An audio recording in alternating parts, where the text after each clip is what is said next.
بسم اللہ الرحمن الرحیم۔ اردو کی تیسری کا آج ہم ایک نظم پڑھیں گے، صبح اٹھنا۔ صبح اٹھنے کے کیا فائدے ہیں وہ اس کو نظم کے سانچے میں ڈھالا ہے، تو دیکھیے۔ صبح اٹھنا، صبح کا اٹھنا نہایت خوب ہے۔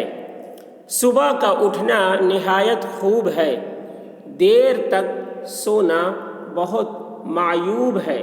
بڑی عیب کی بات ہے، دیر تک سونا بہت معیوب ہے۔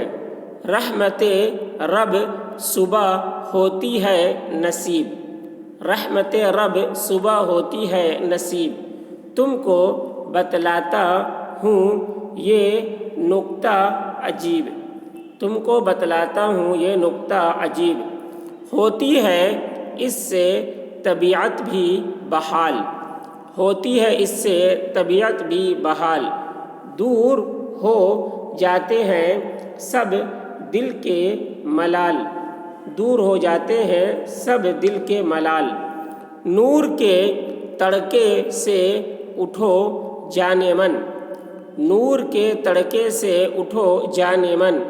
زندگی بھر یاد رکھو یہ سخن بات، زندگی بھر یاد رکھو یہ سخن۔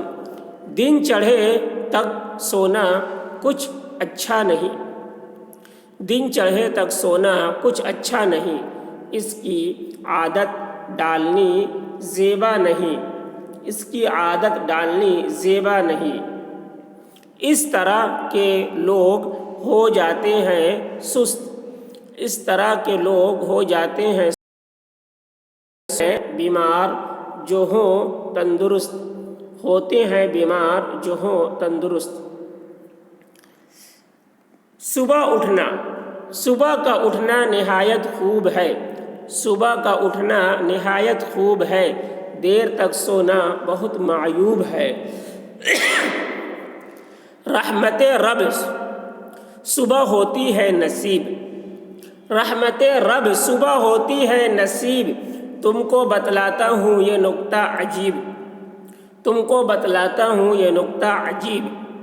ہوتی ہے اس سے طبیعت بھی بحال، ہوتی ہے اس سے طبیعت بھی بحال۔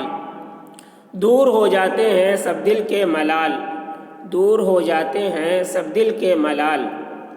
نور کے تڑکے سے اٹھو جان من، نور کے تڑکے سے اٹھو جان من۔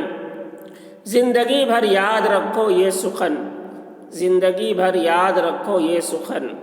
دن چڑھے تک سونا کچھ اچھا نہیں، دن چڑھے تک سونا کچھ اچھا نہیں۔ اس کی عادت ڈالنی زیبا نہیں، اس کی عادت ڈالنی زیبا نہیں۔ اس طرح کے لوگ ہو جاتے ہیں سست، اس طرح کے لوگ ہو جاتے ہیں سست۔ ہوتے ہیں بیمار جو ہوں تندرست، ہوتے ہیں بیمار جو ہوں تندرست۔